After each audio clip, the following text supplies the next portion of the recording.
I still raise a little Cain when the boys left Alabama and we talk some pretty women. Lord, I'm still right there with them, singing above the crowd and the noise. All right, here we go. Another Square Dance Callers Talking.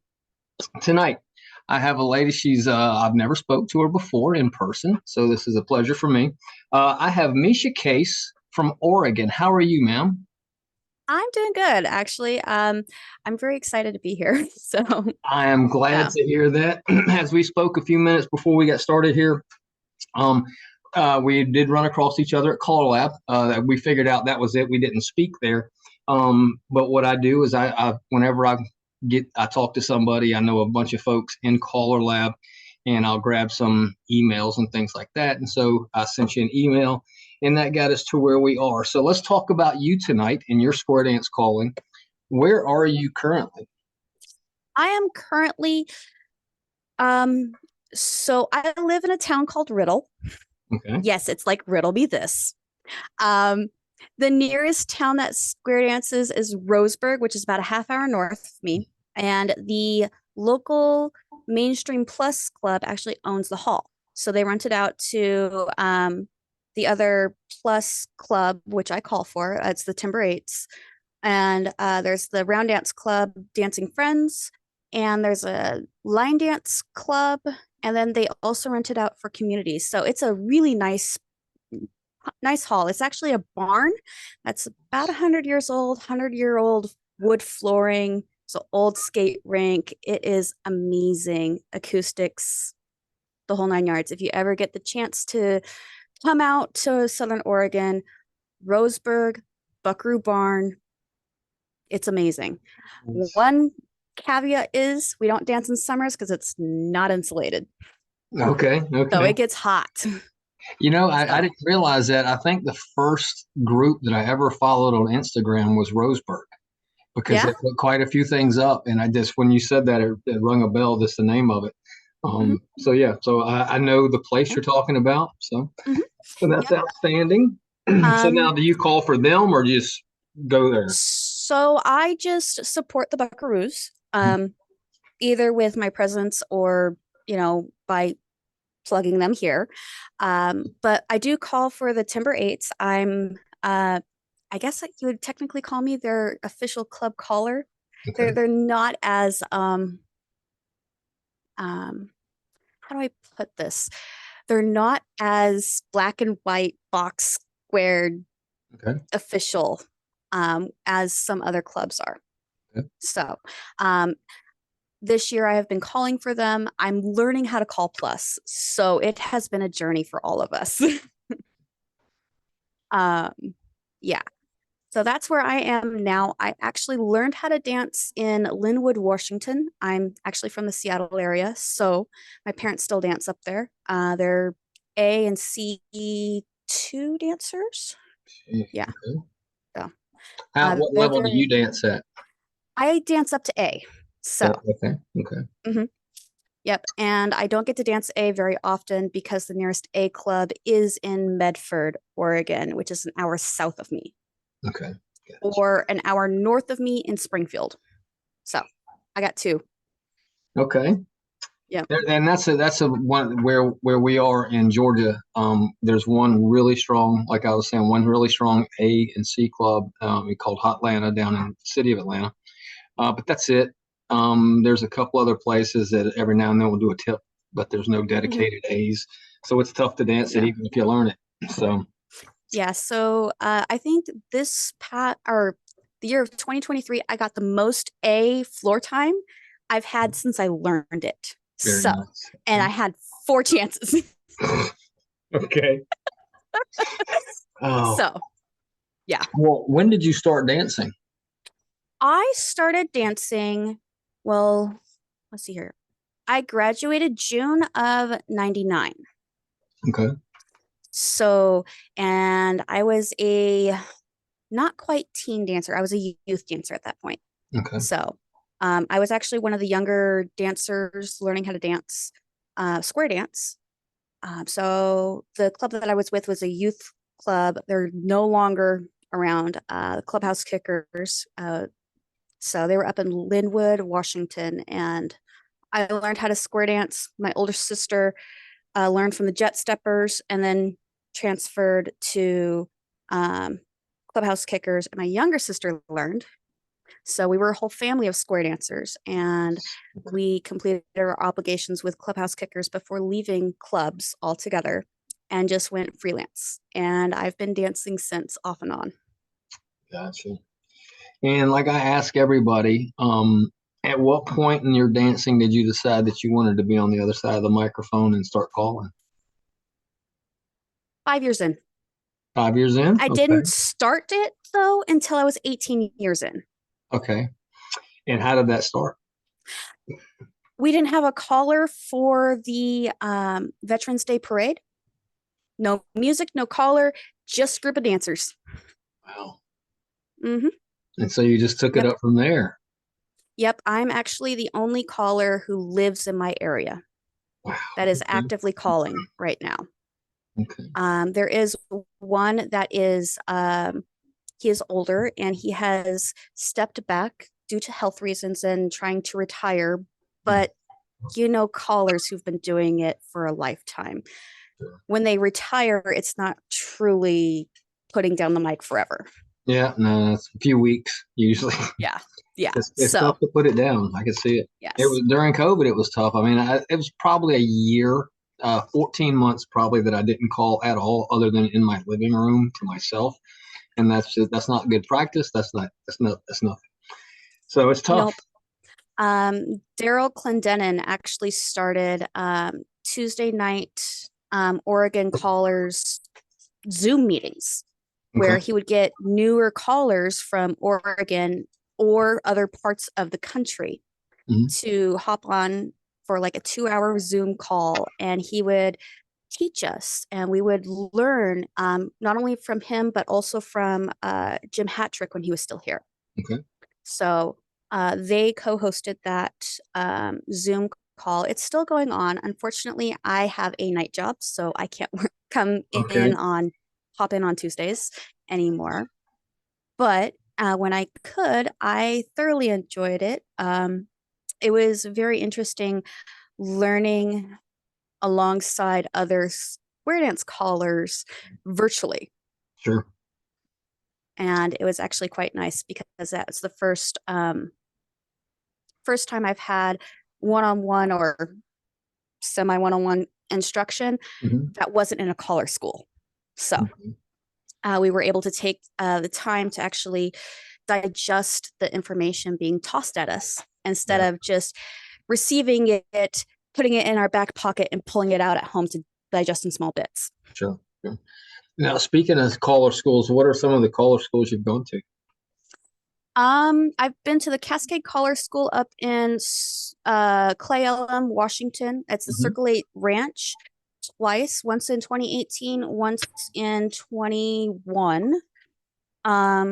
Let's see here. I've been to Mike Sikorsky's Caller School. He had one at the Buckaroo Barn in 2018 and 2019.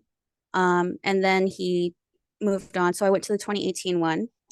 I've been to the Women in Calling School in 2022. So that was in Pittsburgh. And it's actually how I got the pin the dollar on a collar Pittsburgh. That might have been where I remember seeing you from. That might have been it. Yeah. So I was the 2022 pin the dollar on the collar winner. Very nice. Okay. And people didn't understand last year when I was at Collar Lab for the first time. I was a first time participant. Yet again, I had the pin the dollar on the collar. How did I get that if I hadn't been to Collar Lab before? I'm like, I was only there for Sunday night. Oh, okay. And Gotcha. I did the pin the dollar on the collar thing at the end of the Women in Calling School. Oh. Let's see here. What else? What other one have I been to? That one.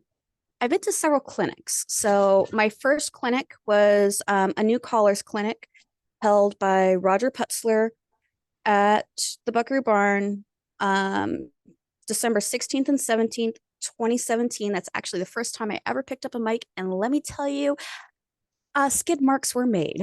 Wow. Okay. Okay. First time you Yes. picked it up. All right. Yes. So, I mean, there's a few of those names I recognize. Daryl Clendenin, and I never met. You said it's Hat Trick. Is that correct? Yes. Jim Hattrick, unfortunately, he did pass away Okay. last year. Okay. So let's see here. Don Wood, before he passed away, he actually sent me his Pacific Northwest College School literature. So I've been able to kind of look through that and learn from that book and whatnot.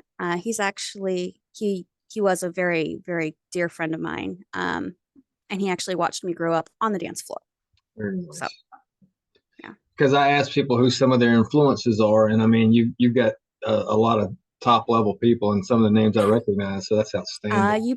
You probably recognize Wayne Easton too. The black top hat. Yeah. So by the time I was calling, he was too old to be calling anymore, and I hadn't wasn't able to really connect with him. He was older, and I think I passed him in 2019. I was at the Washington State Festival, but I remember dancing to him at the Puyallup Fair, at different things. And when I was first learning how to call, I was better at patter calling than singing calls. Wow, very nice. Okay. Mm-hmm. That's a reverse for a lot of people, but that's great. Yeah. And it's because I would be calling things flow modules that I would dance as a teen. Gotcha. And just kind of putting those flow modules together. And my mentor at the time, Chuck Simpkins, said I was an off-the-cuff caller. Okay. Which is rare. And he wanted to foster that. But I knew that if I wanted to get jobs, I had to reverse that really quickly because I had to have a routine set. Sure. It's harder for callers who are better at patter to get jobs, especially down here in Oregon. Even though we have probably the most amount of female callers in one area, you'd be surprised at how hard it is for me to get a job. Oh, sure. I guess. So how do you see yourself now? And I used to ask a lot of people, but it was always a mix of it. Do you think you're more of a memory site caller module? How do you prepare yourself when you're going into a dance? Well, I'm not just one. Okay. I have all of those tools in my toolbox. I am learning site calling. I am learning mental image. I am learning modular as I go along. I take the modules, I take them apart, I put them back together, I rearrange them, I do equivalents for the different moves to see how they work.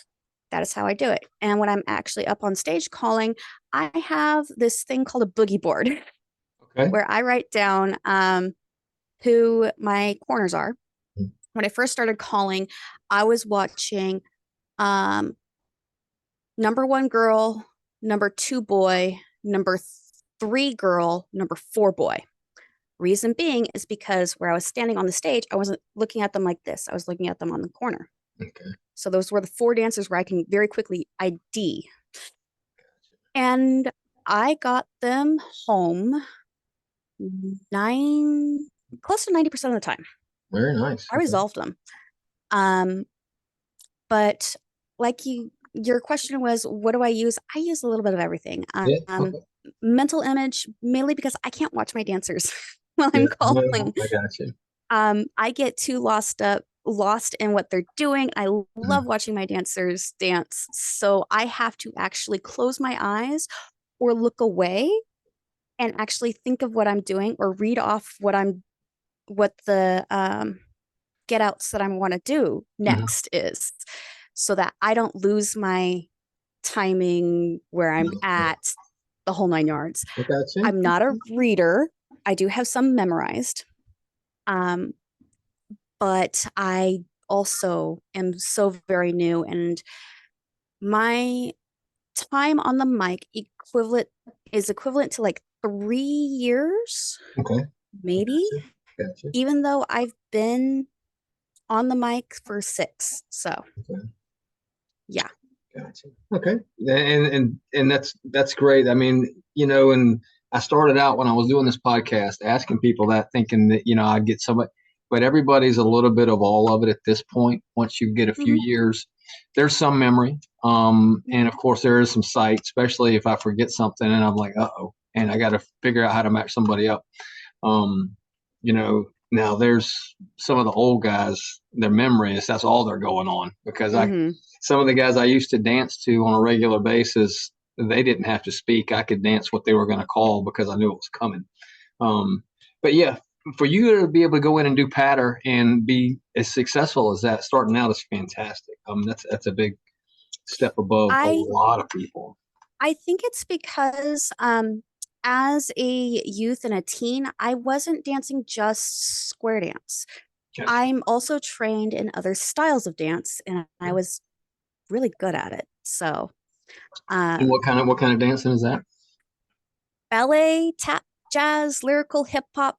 Okay. I've done some African belly tap, flamenco. Okay.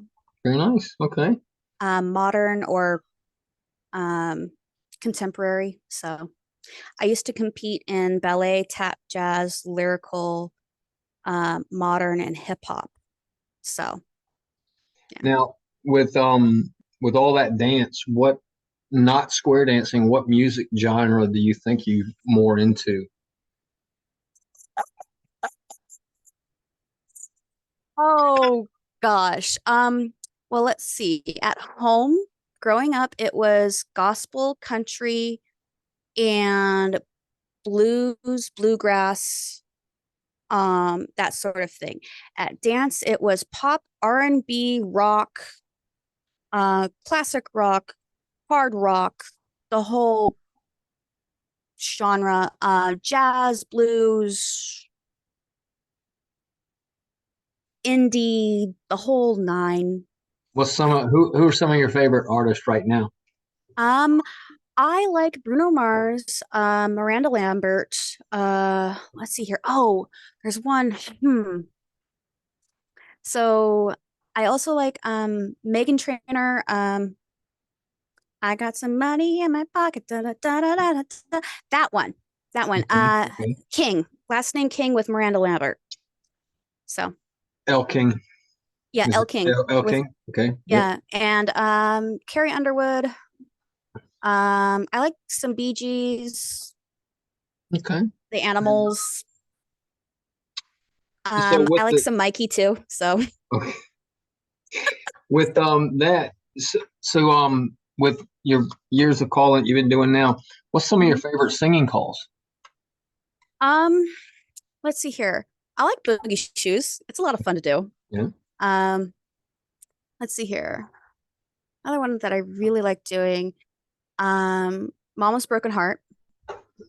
I like the sassy ones. I was gonna ask if you had that one when you said Oh yeah. Miranda Lambert. Oh yeah. I actually did that in 2022. I met Lisa Minton for the first time. Nice. Okay. Ever.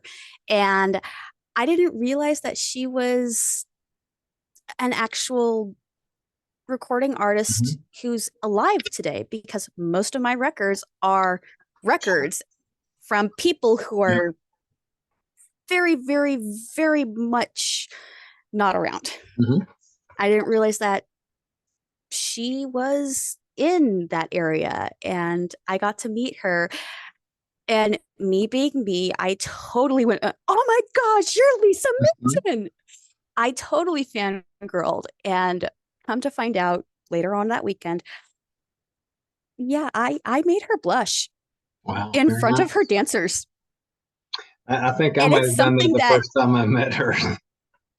It's not something that they see very often, and they had a blast, a kick out of that. Like, oh my gosh, you have a fangirl. Yep. So it was a lot of fun. But no, I like Mama's Broken Heart. Mike Sikorsky put out Bad Bad Road. Okay. 2018, 2017, right in there. I like that one. There's a female version. It was done by Patty Green, Janine State Alexander, and there was one other. But it was 3 girls who did the female version. And I do it very well, and I don't sing it. I more speak it. So it's more of like a comedy thing. Okay. Okay. Um, Let's check that out. yeah. Now, do you put So anything on YouTube or anything like that? Any of your calling? so I haven't because I don't have a dedicated cameraman. Okay. Gotcha. Um, after my son actually graduates from mainstream, he'll actually be the first one who would be like my caller buddy, my partner, going around to the different things that I do to help Okay. me sound the hall and possibly, be my promotion guy. Yeah. So Gotcha. yeah, Okay. That's good yeah. to have there. Mary. Now, have you recorded any songs yourself yet or no? No, and it's not for lack of interest either. Sure. Okay. Um, both on my side and some labels, I think they're interested. I don't know. Okay. Okay. I mean, but I do know that I'm on some people's radars to watch, see how I develop and how I do. I was hoping to work with Don before he Uh-huh. passed away, but unfortunately that didn't happen. So yeah. Well, now the place that you were talking about with Roseburg with the 100-year-old barn and all that, I ask a lot of people in all your calling, wherever you've been, and you can tell me where you've been, but some of the venues that stand out, you did bring up the flooring and everything at the one that you're at on a regular basis, which is awesome. Are there any others that stand out to you, just out of your memory? Let's see here. I like dancing at Circle 8. I don't like calling there because the stage is kind of put back. Let's see here. Um, Other than that, the only places that I have called is the Jackson County Fairgrounds. That's a pretty nice floor, Mhm. decent Okay. acoustics and whatnot. And that's Jackson County Fairgrounds in Oregon, so it's Grants Pass. The hall that I'm talking about is the Charlie Brown Club. They rent it from the fairgrounds, and it's actually decorated all the time as the Charlie Browns. They have 4 poles, and they actually have their own festival connected with the Boatnik Festival in Memorial Day weekend. And on Saturday night, they have a Saturday night post dance. So they use those posts for that Okay. post dance. That's awesome. Okay. So yeah. Where all have you called outside of your state? Washington mostly, and Okay. Philadelphia, What Reno. what brought you to Philadelphia to call? That would be the Women in Calling School. Oh, okay. So Okay. Makes the sense. Pittsburgh, Pennsylvania. I yeah. got you. So the day before the school came or school started which was a Thursday, they would put a student show on. Basically, we had to do 2 tips, patter and a singer both times, Mhm. just so that the teachers kind of got a feel for where we were at. There was 3 of us female callers, and yeah, Okay. Thursday night and then Sunday morning um before the community dance for the color lab. So I got to call 2 different times in Philadelphia. In Reno, I actually shared the stage with my Seastrom. Oh, very good. So I love yeah, that Mike was Seastrom. that That is was awesome. What'd y'all nerve do? wracking. What did y'all do? Sure. What'd y'all do? We ended up doing Heads Carolina, Tails California, Nice. Okay. because that one was one of my newer ones. I hadn't quite made it my own, which would have been harder for Mike to actually match me in. Because the other songs that I have are like Turn on the Radio and Mama's Broken Heart, uh, Bubbly, just I have all like girl power, Sure. Okay. stick it to the man, So sassy songs. now I tell you what, if any man could pull off Mama's Broken Heart, it'd be Mike Seastrom. That dude Yeah. he can quite get it. I'd love to see him But do that. no, but he listened to me do it a little bit, and it's just I pull out a southern drawl when I do Mhm. it. Okay. I emulate my Miranda. I mean, come on. Very You, nice. you can't Okay. help but do that. No, yeah, that's a great call. Mhm. Yeah, when at the last national convention, Mike had one more band spot, and Mhm. I was walking. I was done. I'd called all that I was scheduled to call, and he said, "Hey, you want to go up there and do one with me?" And I said, What are you doing?" And he said, "Oh, Lonesome Me." And I was like, "No, dude, I've never done that in front of anybody." And I mean, it's the same speed as every other song, but it's sung. You do it fast, and Mm. I was like, no. And of course, I'm dumb enough. I was like, I'm going to do this. And I told my wife, she's like, I'll pull you away from the stage. You're not going up there. And because she knew what I was capable of, just walking up there cold. Hey, I'm going to go right into Lonesome Me with Mike Seastrom. So I did not do it, but I have practiced it about 50 times since then. I told him next national convention we're doing Oh Lonesome Me. So we'll see. We Mike is almost awesome, did. We almost did. Except for Monday. except for Monday. We almost did it, and my version that I pull out for my dances, I've slowed it down Okay. because my dancers are older. They don't move as fast as us young whippersnappers. I got you. And so I have to call to my floor. Well, Mike's like, no, no, no, no, no. It's got to be fast. I'm like, are you sure, Mike? Okay. I will have to say, I loved working with Mike. He was very professional, even though I was nervous about sharing the stage with him and Dottie and Vic Cedar and all of these big names. I was so nervous. I mean, I've shared the stage with Hunter before. I know Hunter. He's a sweetheart. I've met Well, him. now since you bring it, I will tell you when you were talking about being a fangirl, I had somebody ask me on a podcast who was if I was ever a fanboy. The first time I met Hunter Keller, he's much younger than me. He came to Kennesaw before I was calling. It was probably '09, Hmm. but I'd listened to him. I knew who he was, and he comes up and he does some Elvis song. And when he came down, I was like, "You're Hunter Keller," and he was like, "Yeah." And I was like, "Man, can I get a picture? Would you please?" And I don't know if it kind of freaked him out a little bit, but but Hunter is pretty popular anyway. But yeah, that was Oh my yeah. first one was Hunter Keller, and then at some Caller Labs when I ran into the Scott Bennett's of the world and all that. I'm like, oh my God, you put all those music. So Hmm. yeah, Yeah. Hunter is an awesome dude. I love that guy. Yeah. No. I met him back in 2018, right after I started learning how to call. I Okay. mean, I hadn't been calling for more than 6 months when I met him. The Buckaroos put on a weekend. It's called Buckaroo Roundup. It's first first or second weekend in June. So they have Friday, Saturday where they have the Buckaroo Roundup, and then Sunday they actually go out to the wildlife safari and hold a benefit dance. And from like noon to 3:34, it's caller jamboree. So all callers and cuers from the floor come up and call. Nice. So he came up and called that year because he was the featured caller at the roundup.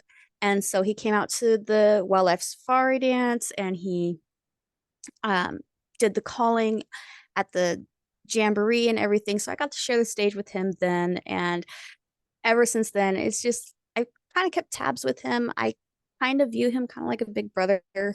Gotcha. Okay. Um, I've got family out in Montana, so I kind of understand his mentality of, hey, let's take it slow. I'm not all that big and famous. No, no, no, no. I don't need no signing, no pictures, no please, please, just He'll tell you he's not famous, but he's famous. yeah, he's famous. That is a good deal. Yeah. Oh my gosh. We went over the music genre, the famous memorable places and all that.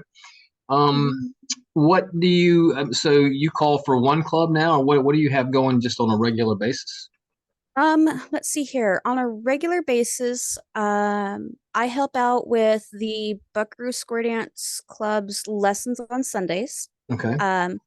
And they have Roger Putzler coming down from, I think he's in Albany.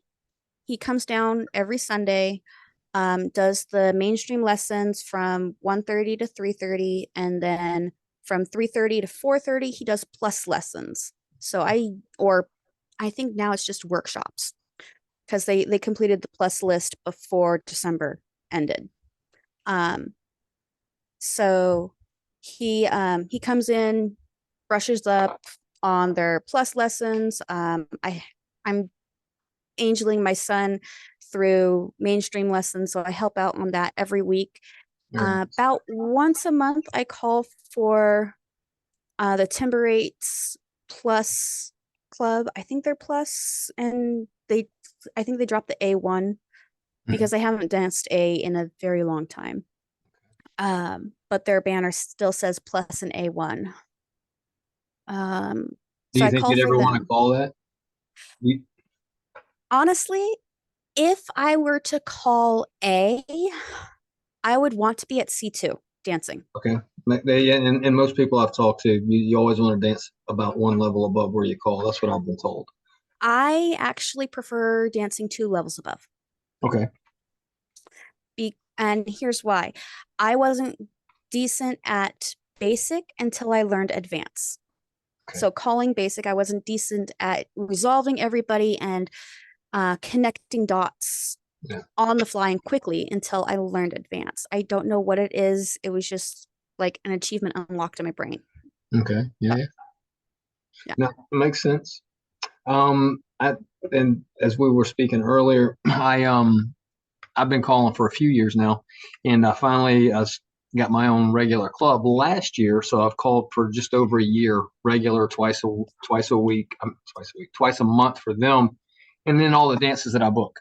And so that being said, I finally got to teach mainstream from beginning to end, and we just finished that about 2 months ago with my first class, and I just now in my call, I see a huge difference in my calling because I've taught it. Because although I've danced it for 25, 30 years now, mainstream and plus, I didn't know the calls because I didn't break them down, as to teach them. I knew how to do them. And I realized that the first couple of lessons that I gave, when I was teaching touch a quarter, I'm like, just touch her and turn that way, and I was like, I've got to explain this better. There has to be a better. So I pulled out definitions and I got ready for every class. And I think just teaching made me a better caller. Tony Oxendine told me that. He told me, he said, Charlie, you're never going to be better until you start teaching classes. And he told me that 2 years ago. And I see that. I've heard that from several callers. And I do believe it, mostly because in the other styles of dance, I didn't actually become decent in actually performing until I was assistant teaching and helping break things down and demonstrate. I haven't taken a class from start to finish. I have finished a class and I have started a class. So between those two, I have done start to finish. The class that I started was right before COVID. Okay.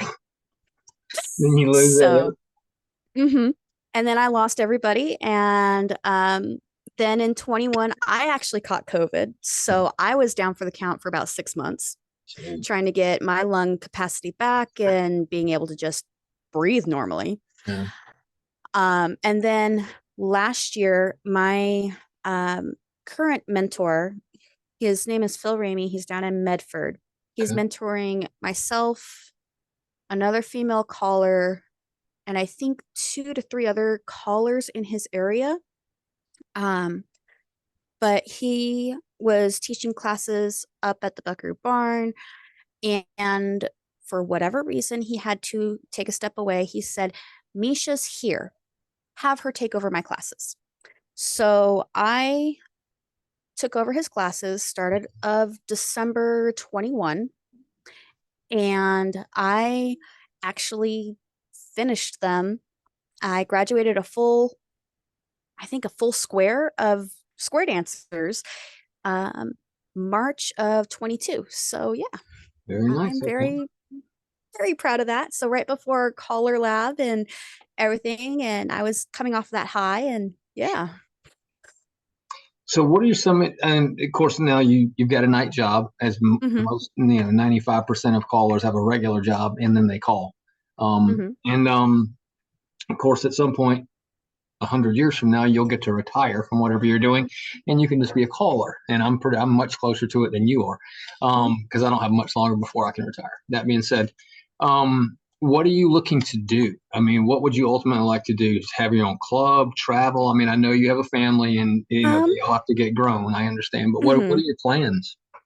So my plans are kind of up in the air. So eventually I would like to get asked to do like Tennessee State Festival as a featured caller, Nice. or go over to Germany or Australia, or I'd like to travel Okay. eventually. I'd like to be that national level caller where I'm asked to go these different places and I book these venues, but I don't see myself getting there for at least three, 12 years. Okay. And that's just due to my family. I want to wait until my kids are out of high school and Sure. on their feet Yeah. and whatnot. So, Yeah, I mean, with my wife and I, we have the one son, and he's completely grown. I mean, he's an adult. And so I couldn't imagine trying to do as much calling as I do now. And I'm fortunate for that if he were 10, 11, 12, 13, because, I coached him in baseball. We did all kind of stuff when he was in school, and I just had the one. I mean, that's the only child we had. So yeah, it is time consuming. It's tough. And like we talked about earlier, my wife doesn't go to all of the things that I do. mhm. If I'm staying in a night, if I happen to be going somewhere with a nice hotel, she'll go with me. If I'm not staying in a hotel, she doesn't go. She's like, I'm not going out there and coming back. So there has to be something in it for her. So it's tough. Uh, It really is if you're going to try and be on the road a little bit. mhm. But that day will come as your family gets older and all that stuff like that. Oh So, yeah. what do you have? I mean, are you planning on any conventions or anything this year? So this year, sorry, my cat has decided that I'm an open lap. Um, this year, I was hoping to go to the Washington State Festival because every single time I go, I'm put up on the stage. 2019, I actually got to call with the Ghostwriter Band. Okay, First festival, very nice. 2 years into calling, and I got to call with the Ghostwriter Band. That's I mean, awesome. I don't know how I can top that, No, that's but great. I would like to call with them again at some point in the future date. Just kind of improving where I was to where I'm going to be or where I am. I don't know if I'll be able to go though because family camping trip is right around that time frame, and the Oregon State Festival, Summerfest, is that same exact weekend. Wow. Okay. The thing is, when Don set the Washington State Festival date, he was trying to move it so that he wasn't clashing. Except the Oregon Summerfest doesn't have a set time frame. Okay. So the people who were organizing the Oregon Summerfest and the Washington State Festival, there was a miscommunication. So it's on the same weekend. So I have to pick Okay. which one. I already said that I'd go to Yakima and everything, but also I've already put a deposit down for camping. So Okay. other Well. than that, I'm going to the Oregon Midwinter Festival, which is end of this month actually. Okay. And I'm going as a dancer. They have an open mic time Saturday, but it's only like an hour. And there's 700 or so people who are going to be there. Yeah. Wow. Okay. And you can see how many callers are there who don't have a time slot that are probably going to be vying for that. So I Yeah. either have to be Gotcha. on the money or Grab somebody and do a duet. That's every Mhm. time when I go. I always forget to register for Tennessee, the state Mhm. convention, but it's one state over from me, so we always end up going. And I just walk up, and luckily I know enough people now. They're just like, "Hey, go take my spot. I've got something." Or let's hey, let's go do something together, which is good and bad because if I'm not prepared for something, I'm like, this could go south in a heartbeat with us. But we'll do something that I know. That's a lot of fun. Yeah. Now, are you Um, planning on the national convention in Wisconsin? I can't make it out there. Okay, I only have so many PTO days that I can take, sure. and with my family camping trip and kid like recitals and this, that, and the Sure. other. Oh, I know. It's tough. I get it. Yep. Okay. So plus money seems to be a factor. I will be in Grapevine. Great. So Oh, nice. You're mhm, going to be at Call Lab. Outstanding. yes. Yes, I do plan on being at Grapevine. I still have to get my plane tickets though. Okay. Yep.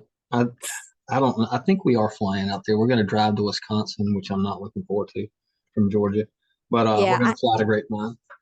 I would drive down to Texas, except I only have X amount of time and Sure. X amount of money. Yeah, no, I get that. I get that. Well, that's great that you're going to be at Call Lab and at Grapevine. I'm looking forward to that myself. That's one of my favorites, and that's really where I got started in conventions and what have you. I mean, I went to the Georgia State Convention, which is small.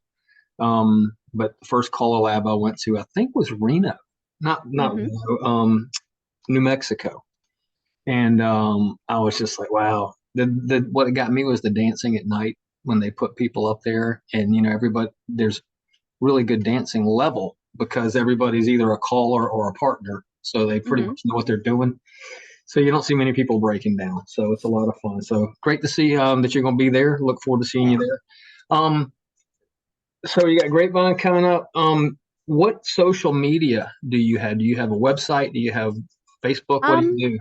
so I have a Facebook account that I hardly ever update. It's Okay. mainly because I'm just plugged into what I'm doing physically, and Mhm. I forget to update my Sure. Facebook. Okay. Okay. I do have an Instagram account. I did at one point have a Twitter account that I just threw to the back burner, and with it changing to X and all this blah blah blah blah, I got whatever. you. I got you. Now, Other how than could that, somebody get in contact with you if they wanted to see when you were dancing, or if you could come call? so I if I I do check my Facebook. I try to check it, my professional one, about once a week. Mhm. Um, doesn't always happen, but I do try to check it. So if you don't have my phone number, you don't have my email address, Facebook is where to contact me at. Misha Case. You'll want to look up that one, and it's Misha, not Misch, or any funny letters Gotcha. like that. I tell everybody I didn't realize it until about when I started doing this podcast, that Cedar.net has a really good, I mean, it has a, Mhm. I'll never be able to contact everybody, but that's where I got your email, and I just Yes. started going over everybody. I said, let me do West Coast. And so I just started picking out names that I'd seen before. And I think you actually texted me from Cedars. So, yeah, no, I used them yeah. because they have the phone numbers on there too. Yeah. So I am up on Cedars. I Okay. forgot about that. Yeah, I did have to take down my Where's the Dance profile because I'm just not hosting my own any sure. longer. I was hoping to get something off the ground before COVID, and now we're just sort of kind of rebuilding and boosting up the clubs instead of going my own way. Okay. Hopefully, fingers crossed, I can get a group of homeschoolers learning how to square dance. So they had a lot of fun at their winter gathering dance. So I'm hoping. No, and I don't know of a lot of that around here, but at the Nationals, there was some homeschool of all ages, and it was phenomenal to watch them dance. There's some really good dancers in there when that's what they're Yeah. doing. Um, We have in this area, we have a lot of 4-H and FFA. And I mean, we're a logging and ranching community. okay. Gotcha. So, the kids are either out four-wheeling, hunting, taking care of the animals. Okay. So Nice. Yeah, I've never been up to that area at all. I've passed through California twice in my life going somewhere on a plane, but so I've never gone north of there or up toward Oregon or Washington. Maybe yeah. one day. Maybe one day. We'll see. You'll be surprised at how green it is. That's what I've heard. Okay. Mm-hmm.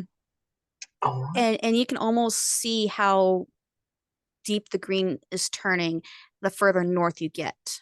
Gotcha. So At some point, we're going to get up there. My wife wants to try and go to Alaska, so we'll probably either take a cruise or go up that direction and get up in there.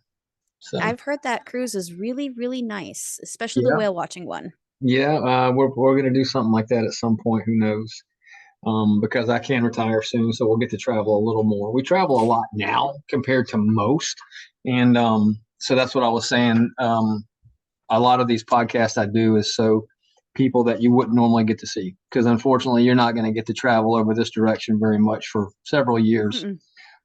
So a lot of people get to know you, hopefully look up and see what they can find. There are some YouTube things of you.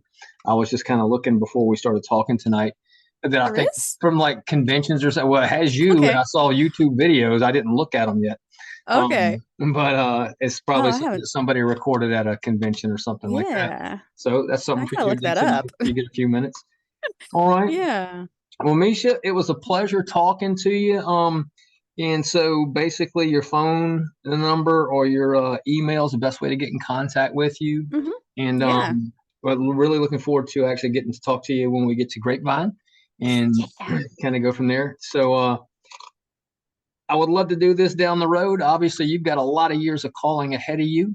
And so I'd Oh. really like to do another one once you get your recording contract and you're on a label and you can talk about some of the songs you recorded. That'd be great. Oh, I know exactly which one that you were looking at. Okay. That was at the end of Mike Sikorsky's calling school in 2018. I did Okay. Bad Bad Road. So I'll sit down and watch some of that stuff tonight. Maybe I might throw it on the end of this podcast when I get it all edited together. Misha, it's been a pleasure to meet you, and hope to talk to you soon. Okay. all right. All right. All right. Have a good Can't wait night. to see you. All All right. You right. too. All All right. Bye bye. right. Bye.